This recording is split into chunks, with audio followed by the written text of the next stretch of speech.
Ngayon manager ka na. Dapat, ginagalang ka. Kung di mo kaya, mag-resign ka. Kesa delay ka. Pasensya na kung nasaktan kita ha. Wala kasi kung pakialam. So may sakit ka at hinang-hina ka na. E di mag-resign ka. Beb. Oh, babe. Sorry Medyo busy kasi dito sa ginagawa kong report eh.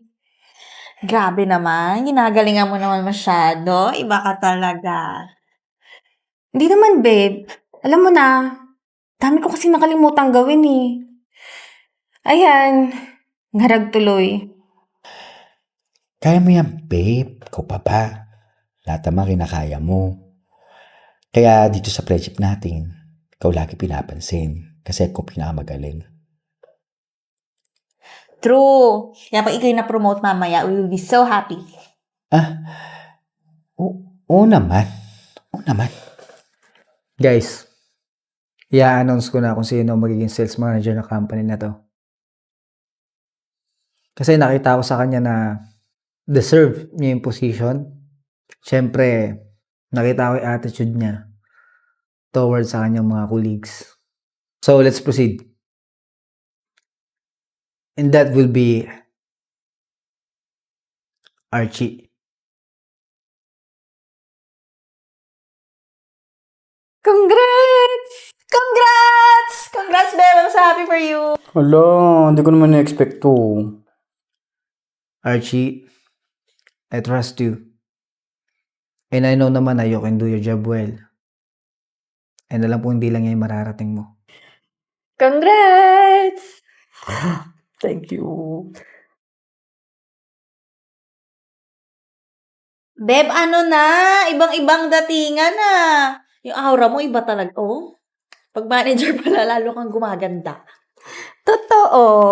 Teka, ba't parang kuminis ka? In fairness, tsaka pumayat. Hoy, okay ka naman. Pumayat ka agad. Kapo lang ako na-promote, pumayat agad. Pero yung gumanda, I know, right? Pero, hindi nagbagay amoy. Anong amoy? Maasim. Josera, dati ko nang amoy yan. Di ko lang malabanan, kaya kinampihan ko na lang.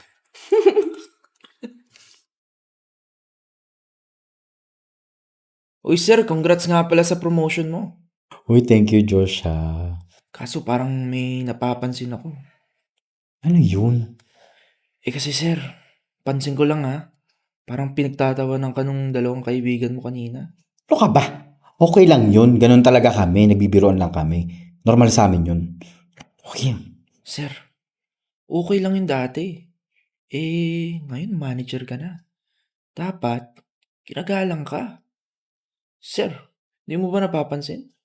Napapahiya ka na. Sir, opinion ko lang to Dapat pagdating sa trabaho, wala yung pagkakaibigan.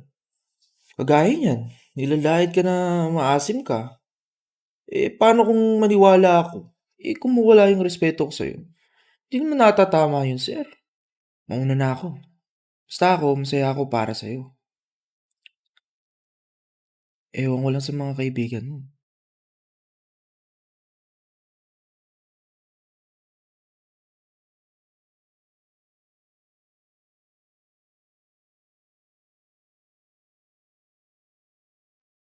Babe, good morning! Sabay tayo mag-lunch Tapos coffee tayo after. Dami-daming trabaho. Di pa nga nag-start mga trabaho nyo, break time agad inisip nyo. Aw, sungit naman. Oo nga, may regla ata. Doon nakapagtawanan. Sa pwede ba? Boss o sir ang itawag nyo sa akin, wag beb. Respeto tawag doon. Tandaan nyo, nasa opisina tayo. Pagtrabaho, trabaho.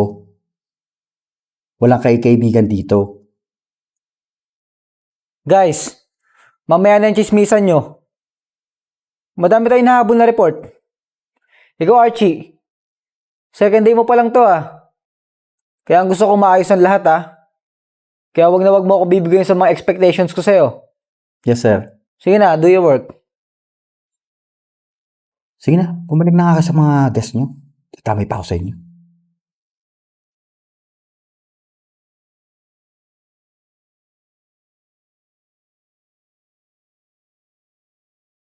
Sir, bali ito na po yung report. Siyempre, alam ko, report to, di ba? Alam mo kung bakit?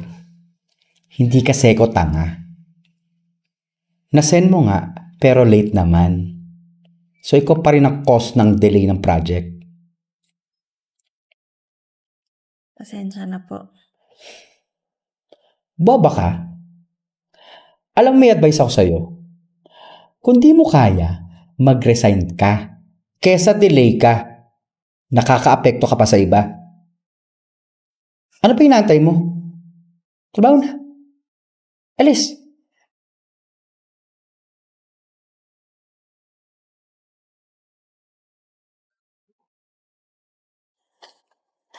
Hi. Hi, sir. Kumusta po? Congrats nga pala sa promotion. Salamat. Pero maglinis ka muna. Sayang kasi yung oras kung makipagkwentuhan ka lang sa akin. Ay, pasensya na, sir. Bakit po parang nag-iba yung ugali niyo sa akin? Dati ang bait-bait niyo po sa akin. Talaga? Ibig sabihin ba nun nasaktan kita? Hindi naman po. Nagulat lang po ako sa inyo. Ganun ba? Pasensya na kung nasaktan kita ha. Wala kasi kung pakialam.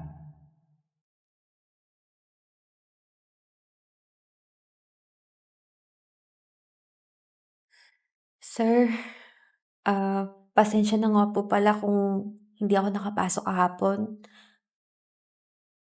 Asan med-cert mo? Bale wala po kasi talaga akong dala ngayon, sir. As in, ang sama po kasi talaga ng pakiramdam ko kaya hindi po ako nakapag-check up. Hay? Tanga? Alam mo namang bawal sa kumpanya yan, di ba? Tagal-tagal mo na dito. Di pa rin alam? Sorry, sir. So may sakit ka at hinang-hina ka na. E di mag-resign ka. Ano pa inaantay mo? Trabaho na. Trabaho mag-resign.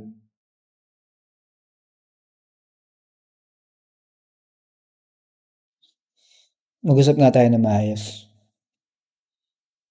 Kamusta yung trabaho mo? Mahal naman po. Ginagawa ko naman po lahat para sa kumpanya. Kamusta yung mga empleyado? Did you treat them well? Opo. So, sinong sinungaling? Ikaw o sila?